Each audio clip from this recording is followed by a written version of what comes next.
Now, caste is something, of course, which has got a very bad name from a modern point of view, both modern point of view with us and with the modern India. Because they say, once you get into a caste, you're stuck. If you are born to a laborer you must be. If you are born to a warrior, you must be a warrior or a ruler. You could never become a cleric. And we think that's pretty terrible. Because in our culture, we work under the assumption that you as an individual are free to choose whatever occupation you will follow.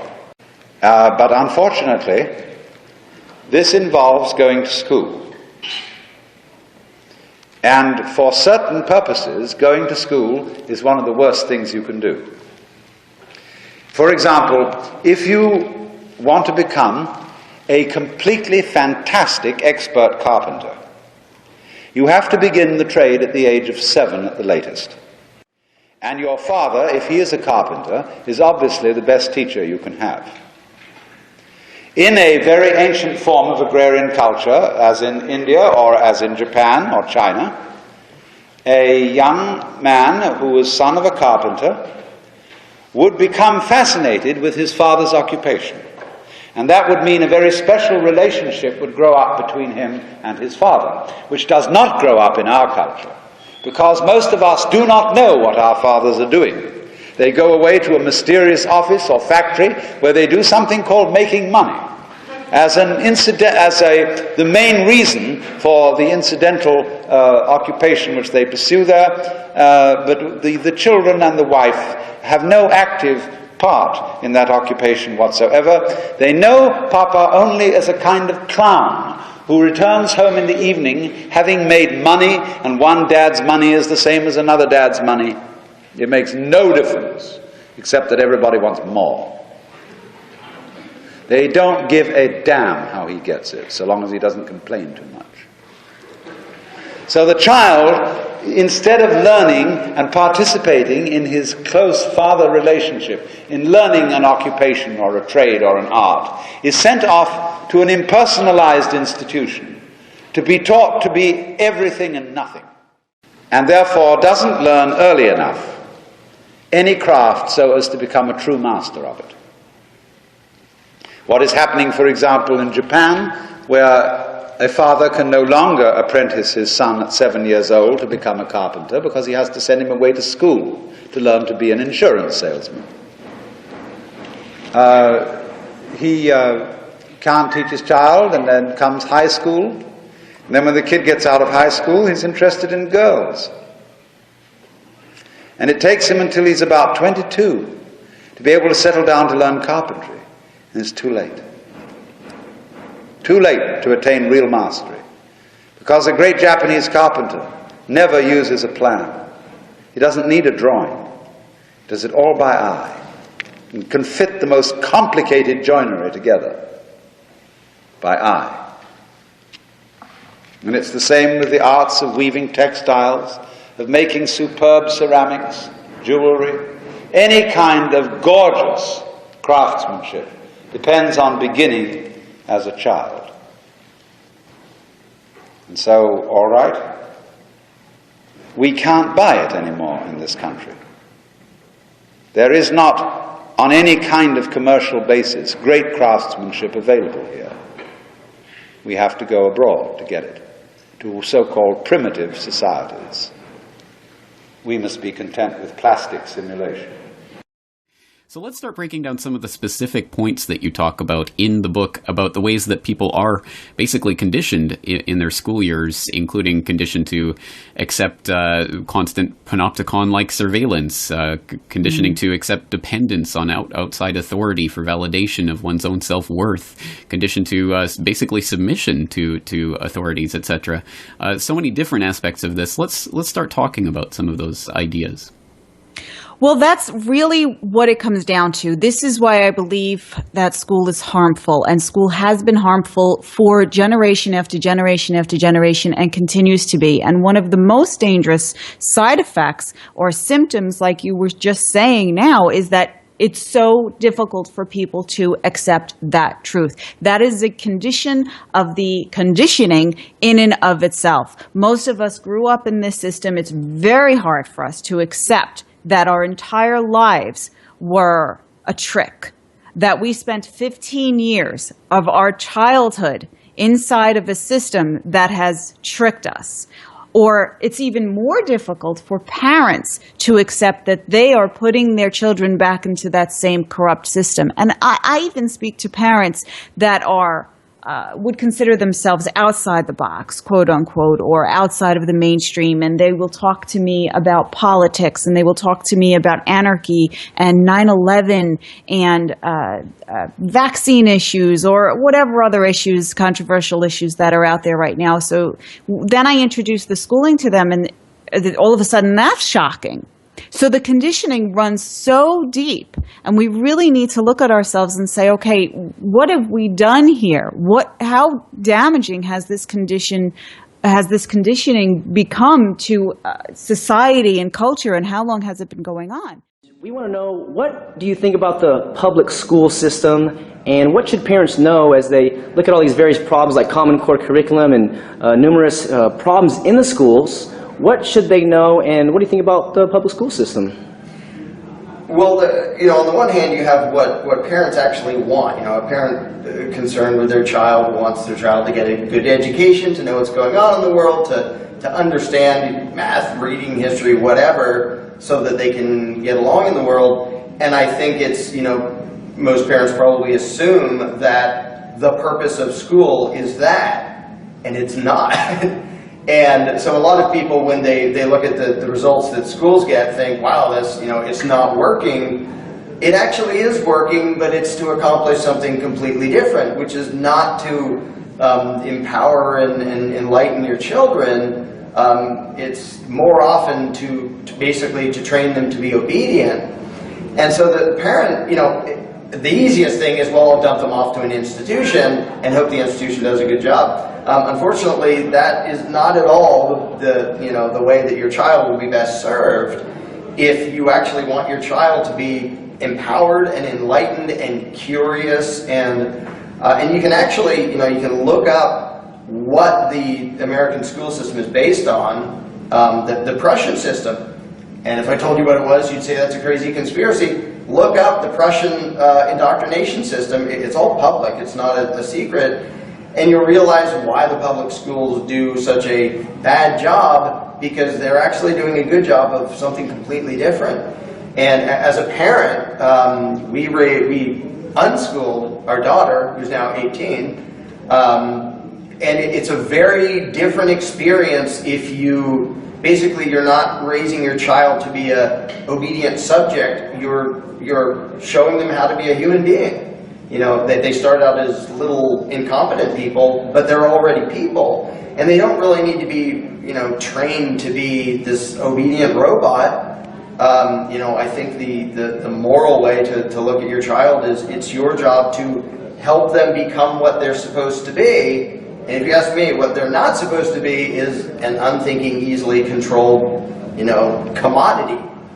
And so, I know a lot of people who assumed the schools were going to, be in the best interest of the children, but then they started looking into things like unschooling and different kinds of education, and they realized that when you figure out what best sort of feeds a child's interest and curiosity and lets them learn about the world, it looks very, very different from what the schools actually do. And it can be kind of inconvenient because you're going down a different route. It's like, well, the thing that everybody does is send your kid off to school. But unfortunately, if you really want to do what's best for your child, you have to go a very different route. And it cannot be done in a normal school setting. Teaching somebody to be a moral, responsible human being, it's really the opposite of what the schools teach, no matter how well-intentioned the teachers may be. I don't mean this is a big evil conspiracy and all the teachers are trying to be malicious. It's just the setting, the format, the template as it's been for centuries is not the way to create a physically and mentally healthy, productive, useful, compassionate human being. Right away they start talking about education. That's the big answer to everything. Education. They say we need more money for education. We need more books, more teachers, more classrooms, more schools. We need more testing for the kids. You say to them, well, you know, we've tried all of that and the kids still can't pass the test. They say, oh, don't you worry about that. We're going to lower the passing grades. And that's what they do in a lot of these schools now. They lower the passing grades so more kids can pass. More kids pass, the school looks good, everybody's happy, the IQ of the country slips another 2 or 3 points, and pretty soon all you'll need to get into college is a fucking pencil. Got a pencil? Get the fuck in there, it's physics.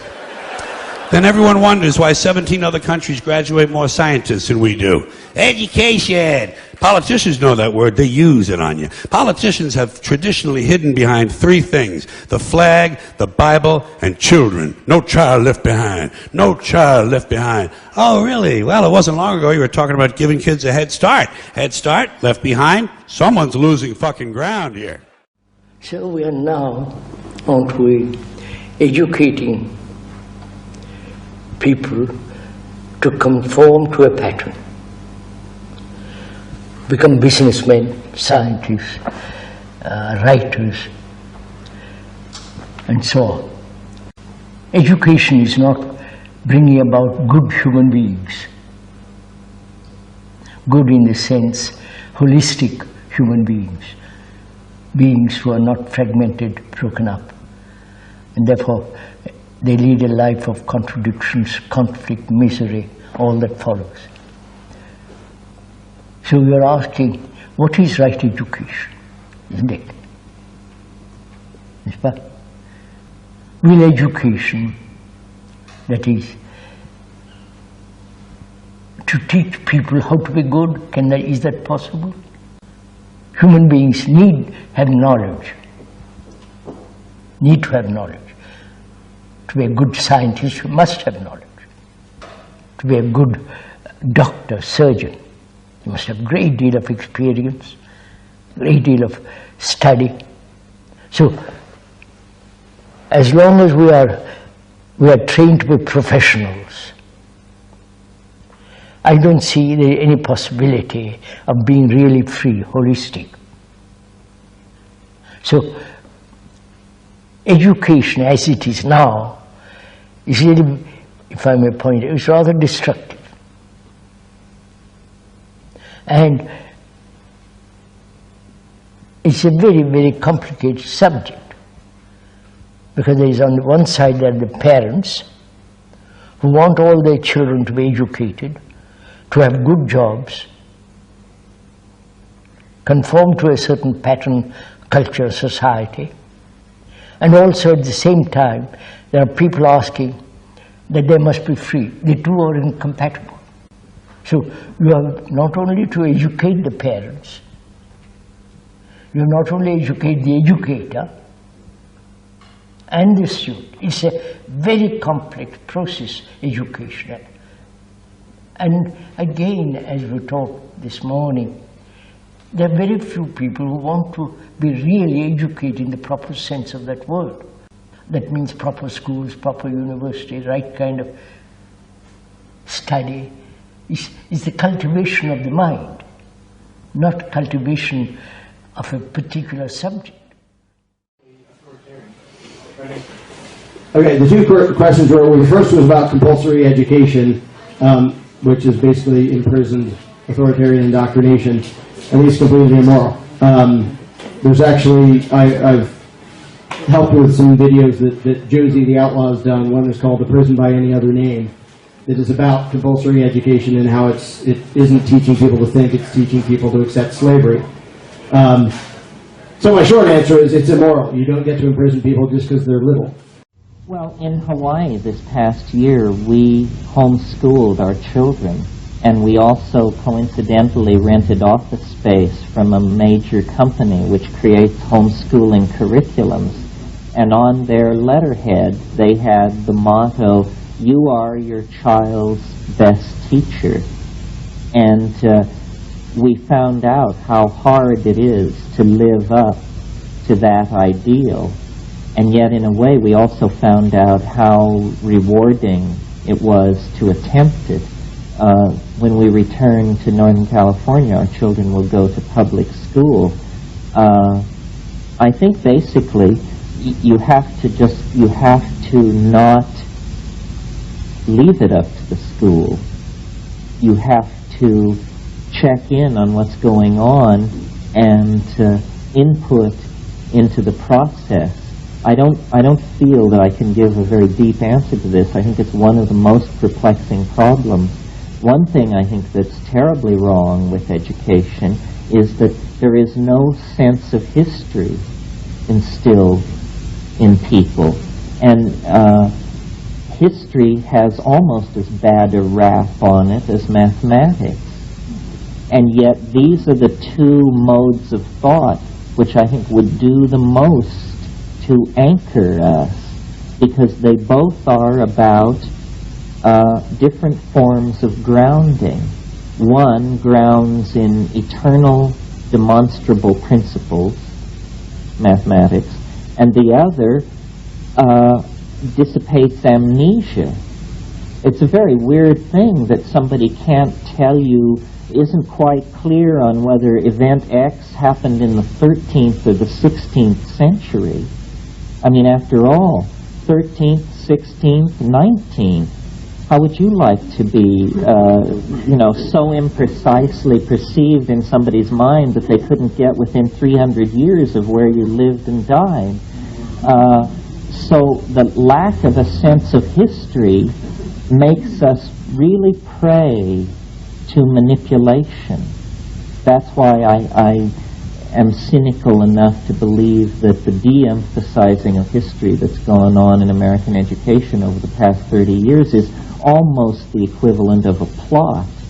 The notion, even as recently as when I graduated from the university, and it took me 12 years, so I didn't graduate until 75, but the idea was that if you went to a university, you emerged a liberal, gentle person, well-informed on the accomplishments of your culture, its history, its aspirations, its ways of governing itself, its ways of resolving conflict, and so on. Now I think people these things have become gigantic trade schools, and you are expected to learn to do a job, and when not doing your job, malls have been provided for you to shop in, and 240 channels of garbage have been piped into your home for you to keep up on what it is that is au courant to go out and buy. And this creation of this historyless, mindless, consumerist person at the expense of the ideal of the democratically informed citizen is going to wreak great havoc in our society. People often compliment me on, my enchanting command of these various subjects and so forth and so on, and I'm amazed because what's being sold to you here tonight, ladies and gentlemen, is nothing more than the fruits of a liberal college education. You go to college, you learn about Gnosticism, Platonic philosophy, or you once did, but no more, apparently. So it can be sold as the most far-out, fringy thing in the new age. This is amnesia on quite a scale. So, and the other thing I would say in answer to your question about education is separating physical culture from competition. That the notion of physical culture, and by that I mean gym class, and competition is one of the, I feel the bile rising. This is, we're talking serious here now. But saving people from the grief of PE is, I think, a major way to heal the culture. When we were living in Hawaii, Kat asked our son, how did he think of himself? And he said he thought of himself as an artist and an athlete. And I thought that this was just an amazing breakthrough, because I thought of myself as, you know, a sort of 95-pound weakling. And the notion that my son could be physically just like I was at his age, and yet conceive of himself as an athlete and have this balanced view of art, athlete, junior scientist, and so forth, meant we must be doing something right. And what it is stressing physical culture, being in the ocean, hiking, running, skateboarding, biking, all these things, without the notion of males crashing against each other for the purposes of racking up points with females and elders to lay the groundwork for the whole imposition of the alpha male primate hierarchy that makes society such a mess. So that's that. There's a reason education sucks, and it's the same reason that it will never, ever, ever be fixed. It's never going to get any better. Don't look for it. Be happy with what you got. Because the owners of this country don't want that. I'm talking about the real owners now. The real owners, the big wealthy business interests that control things and make all the important decisions. Forget the politicians. The politicians are put there to give you the idea that you have freedom of choice. You don't. You have no choice. You have owners. They own you. They own everything. They own all the important land. They own and control the corporations. They've long since bought and paid for the Senate, the Congress, the state houses, the city halls. They got the judges in their back pockets. And they own all the big media companies, so they control just about all of the news and information you get to hear. They got you by the balls. They spend billions of dollars every year lobbying to get what they want. Well, we know what they want. They want more for themselves and less for everybody else. But I'll tell you what they don't want. They don't want a population of citizens capable of critical thinking. They don't want well-informed, well-educated people capable of critical thinking. They're not interested in that. That doesn't help them. That's against their interest. That's right.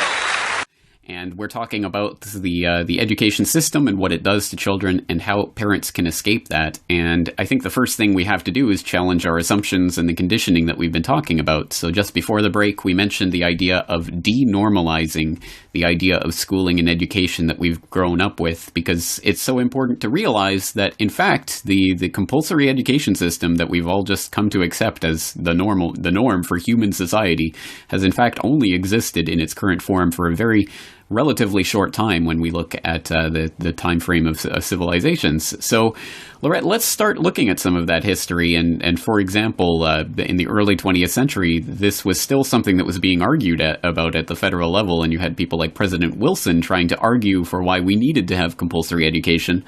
And he had some surprising arguments about that. Why don't we talk about some of this history? Well, it was a business move. And most of the states at the time, we're talking about early 1900s, starting in the late 1800s, but at that time there was school, and a lot of people will say that to me too, and that's the argument. Oh, but school existed since ancient Greece and the days of Socrates, and that is true. But it was not the compulsory system that we have today, and it's very important that we understand this distinction between how children historically were educated, even formally educated, even if they were educated outside of the sanctity of their own family, how that happened throughout history and how it is happening in the artificial process that it exists within the last 100 years, specifically in this country. But we have to understand, first of all, that what the model that we're using now, the compulsory system that we're using now, is modeled after the German system, which was a vehicle for Nazi Germany before World War II. So that whole era, that whole section of humanity was conditioned to believe that what Nazi Germany was doing was the right thing. And they supported it. That's how, I read a book recently. I'm going to go into that for just 1 second so I can round this back. The book itself, it was written in a very mediocre way, but the idea was so profound to me. And it was, how do you kill 11 million people? And the message in the book, the answer was, lie to them. And that's basically how you do it. You lie and you tell people generation after generation after generation that this is education, this is good for you, this is good for your mind, and you let them believe that it's just a normal part of life. And here we are. Now, when we talk about all the things like you talk about on your show, James, and we are trying to develop solutions for all these things by spreading the truth, but let's ask ourselves how we got here to begin with. How did we get to this place where so much of humanity has just accepted all of these tyrannical things that are happening to us? And the answer is because we've been conditioned little by little by little to accept these things and allow them to happen. So in the early 1900s, the idea of this mandatory compulsory school system was introduced to the country. Most of the states were rejecting it. They thought it was a terrible idea. Education is a good idea, learning is a good idea, but forcibly taking children from their parents and making it mandatory that they must go to school and they must be in this system. And think about that too. Who is choosing what the children are learning? Who's in charge? It's not the parents anymore, it's the state. So now the state gets to decide what every single child is going to learn, how they're going to learn it, and what information they are going to have access to and what information will be kept from them. That is a dangerous idea, and I think people 100 years ago knew that. That's why they rejected it. Eventually it came to pass because the politicians that wanted to make sure that this happened got the businessmen at that time on their side. And if you remember, of course, in history, this was the time of the rise of the businessmen, the Industrial Revolution, and the heydays of Rockefeller and all of his friends. So President Wilson in 1909 gets together in a meeting with these businessmen, and he explains to them how it can benefit them and the future of their profit margins if they support this legislation. And he says to them, quote, "We want one class to have a liberal education. We want another class, a very much larger class of necessity, to forego the privilege of a liberal education and fit them to perform specific, difficult manual tasks. Meaning that we want to train workers to work for your companies to make you richer and be consumers and buy your products so that they will do exactly what we train them to do." And now, 100 years later, most parents automatically, compulsively, without questioning it, without thinking about it, say, "My child has turned 4 years old, I will drive them to school, or I will put them on a school bus." We don't question it, we don't think about it, we simply do it. And then you have parents that don't do it, and they're considered, of course, fringe and crazy. And think about that, James. I taught my own children how to read, how to write, how to spell, and now that they're getting older, I'm helping them learn about biology and chemistry and higher mathematics, and we're finding tutors, and we're learning ourselves with the help of our community, with the help of other family members. And yet I'm crazy, but the people that are compulsively putting their children on a bus. It is a strange spot that we've arrived at, but again, it is part of that conditioning, and we keep stressing that word, but that's because that's so fundamental to how the system operates. And the question a lot of parents ask themselves is, do I have the ability to homeschool or unschool? And most of them feel that they don't. And then the other concern is they don't want to ruin their child's life by doing something that's, non-mainstream. Can you talk to parents who are afraid of ruining their child's life by homeschooling or just doing something non-mainstream? Yeah, there's several very common, worries. One is, they won't have any social skills. In school, you don't learn social skills. You learn to sit down and shut up. Whereas living life, because that's really what unschooling is. It's you identify, this is a small person. They don't know much. They don't know how to do much, but they learn how to be a human being from watch other people being human beings.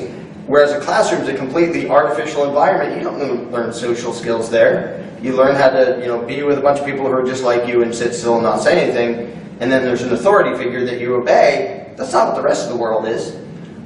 So one is like social skills, which we had no problem with our daughter Alyssa. She has a million friends and has her own social schedule all over the place.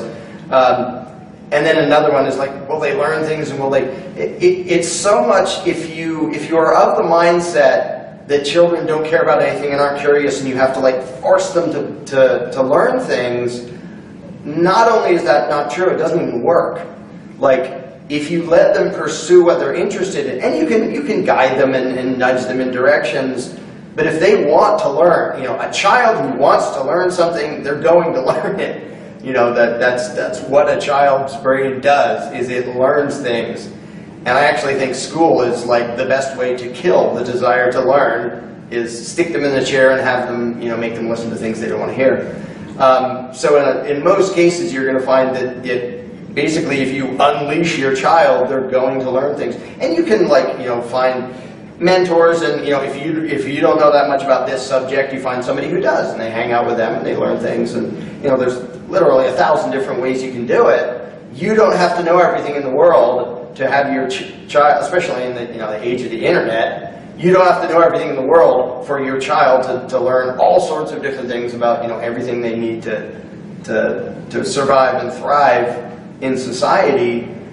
Basically, you just give them some resources, give them some nudges in the right direction, and make sure they're around people who actually know stuff, and especially let your children follow their interests.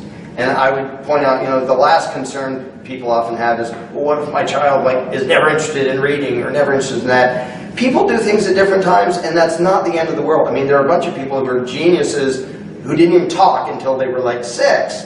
And it doesn't happen doesn't have to all happen at the same time on the same schedule. And again, children learn what they are interested in, and maybe right now they're interested in that thing, and later they'll be interested in reading. Like our daughter, when she decided she wanted to be able to look at these things and know what they said, she taught herself to read very quickly. We read to her and we showed her the sounds of the letters. Mostly she did it herself, a lot faster than they learn in school. So part of it is just having faith in your own child's curiosity and desire to learn. Help them, and mostly don't hinder them. And school mostly hinders them from learning what they want to learn. Now, when I was at the university, I had a little trouble with this with the registrar. I still remember the 6-week mark when I was teaching at a university in St. Louis. Registrar comes to my office. Dr. Rosenberg, your grades have not been handed in. I said, you're very perceptive. Registrar did not like my humor. She repeats herself. Your grades have not been handed in. Yes, I'm well aware of that. Why? I'm choosing not to give grades. But you have to. Bureaucratic language, you have to. Isn't this foolish? She's telling me I have to. I haven't done it. Obviously, I don't have to, right? Can you hear anything crazier than that? A person telling me something.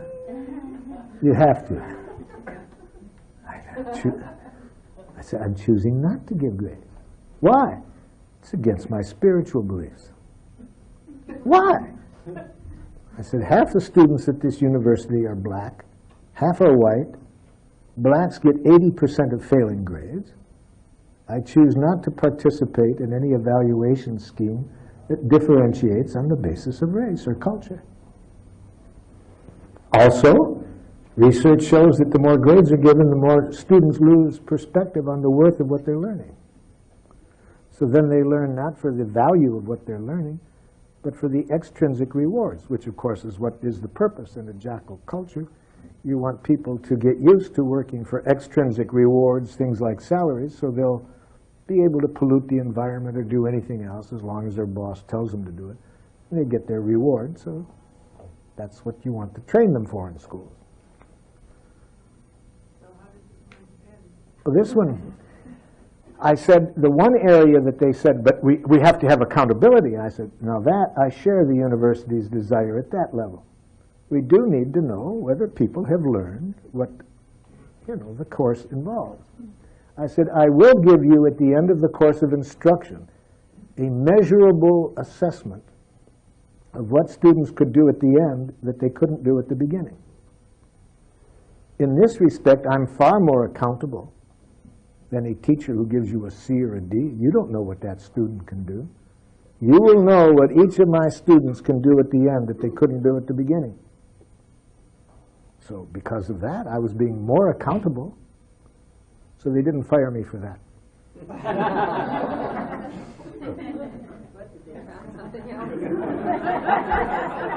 They fired me because they didn't like my friends. I was working with street gangs at the time, and this was a college. We were preparing teachers to work in the inner city. And I had some members of the gang come into my class and educate the students. The students evaluated this session, incidentally, as very valuable, that they really learned a lot about why kids in the inner city weren't learning. But the university had a rule that said that these people weren't qualified to be brought in as guest lecturers. So it was on that basis that...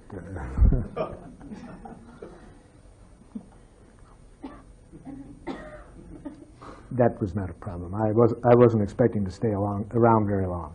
The administrator that got me in there asked me to come in and kick ass a little and stir things up, and so... Well, he knew I wasn't going to last long, and I didn't really want to teach long. I just wanted to get some things started. They don't want people who are smart enough to sit around the kitchen table and figure out how badly they're getting fucked by a system that threw them overboard 30 fucking years ago. They don't want that. You know what they want? They want obedient workers. Obedient workers. People who are just smart enough to run the machines and do the paperwork, and just dumb enough to passively accept all these increasingly shittier jobs with the lower pay, the longer hours, the reduced benefits, the end of overtime, and the vanishing pension that disappears the minute you go to collect it. And now they're coming for your Social Security money. They want your fucking retirement money. They want it back, so they can give it to their criminal friends on Wall Street. And you know something? They'll get it. They'll get it all from you sooner or later, because they own this fucking place. It's a big club, and you ain't in it. You and I are not in the big club. I think the best way to raise a child, this is just my opinion, is from the beginning understand that it's a human being. And like I said, it doesn't know much, can't do much. But the way to show it how to be a proper human being is be a proper human being to the child, and they will learn by example, instead of sit there and I'm going to tell you how to behave. That doesn't work. They mimic. So if you want your child to be a good person in front of them. But that it is best understood by analogy with music. Because music, as an art form, is essentially playful. We say you play the piano. You don't work the piano. Why? Music differs from, say, travel. When you travel, you are trying to get somewhere. And of course, because being a very compulsive and purposive culture, are busy getting everywhere faster and faster and faster till we eliminate the distance between places. I mean, with the modern jet travel, you can arrive almost instantaneously. What happens as a result of that is that the two ends of your journey become the same place. So you eliminate the distance, and you eliminate the journey. Because the fun of the journey is to travel, not to obliterate traveling. So then, in music, though, one doesn't make the end of a composition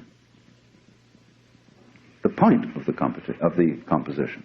If that were so, the best conductors would be those who played fastest. And there would be composers who wrote only finales. People go to a concert just to hear one crashing chord, because that's the end. Same way in dancing. You don't aim at a particular spot in the room. That's where you should arrive. The whole point of the dancing is the dance. Now, but we don't see that as something brought by our education into our everyday conduct. We've got a system of schooling which gives a completely different impression. It's all graded. And what we do is we put the child into the corridor of this grade system with a kind of, come on, kitty, kitty, kitty. And yeah, you go to kindergarten, and that's a great thing, because when you finish that, you'll get into first grade. And then come on, first grade leads to second grade, and so on, and then you get out of grade school, and you've got high school, and it's revving up, the thing is coming. Then you're going to go to college, and by Jove, then you get into graduate school, and when you're through with graduate school, you go out to join the world. And then you get into some racket where you're selling insurance, and they've got that quota to make, and you're going to make that. And all the time, the thing is coming. It's coming, that great thing, the success you're working for. Then when you wake up one day about 40 years old, you say, my God, I've arrived. I'm there. And you don't feel very different from what you always felt. And there's a slight letdown because you feel there's a hoax. And there was a hoax. A dreadful hoax. They made you miss everything by expectation. Look at the people who live to retire and put those savings away. And then when they're 65, they don't have any energy left, they're more or less impotent, and they go and rot in an old people's, senior citizens community. Because we've simply cheated ourselves the whole way down the line. We thought of life by analogy with a journey, with a pilgrimage, which had a serious purpose at the end, and the thing was to get to that end. Success, or whatever it is, or maybe heaven after you're dead. But we missed the point the whole way along. It was a musical thing, and you were supposed to sing or to dance while the music was being played. But you had to do that thing. You didn't let it happen. And so, in this way, the human being sometimes becomes an organism for self-frustration. Let's take Korzybski called man a time binder. That means that he's the animal peculiarly aware of the time sequence. And as a result of this is able to do some very remarkable things. He can predict. He studies what's happened in the past, and he says the chances are so-and-so of that happening again. So he predicts. Well, this is very useful to be able to predict, because that has survival value. But at the same time, it creates anxiety.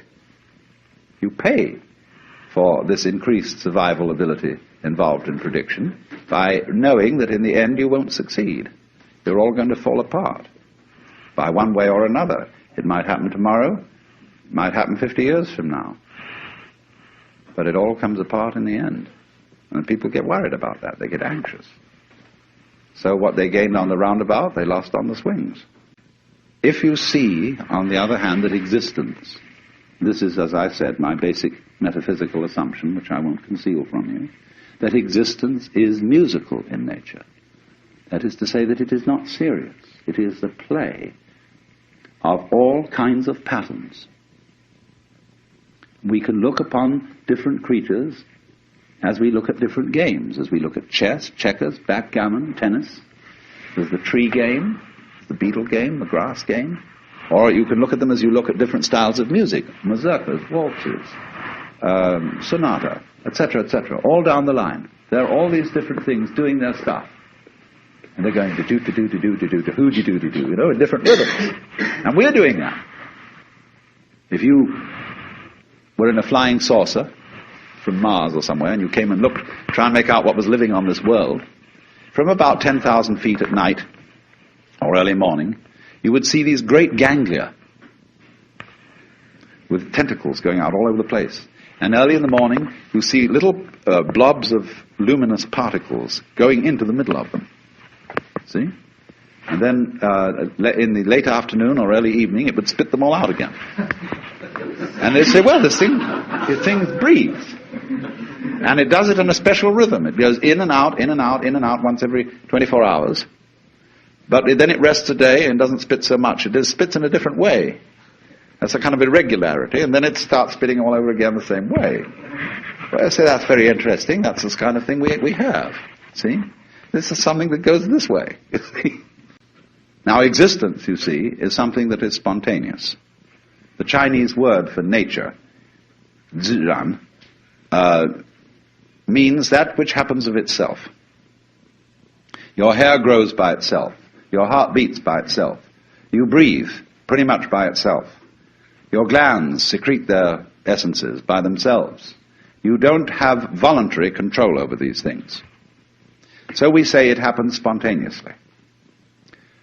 So when you go to sleep and you try to go to sleep, you interfere with the spontaneous process of going to sleep.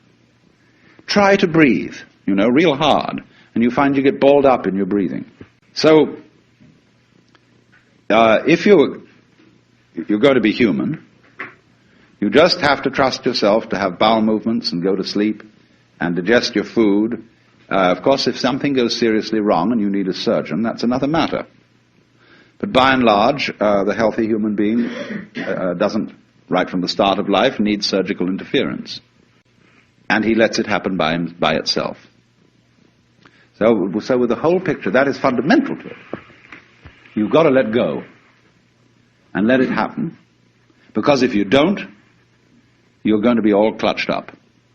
You're going to be constantly trying to do what can happen healthily only if you don't try.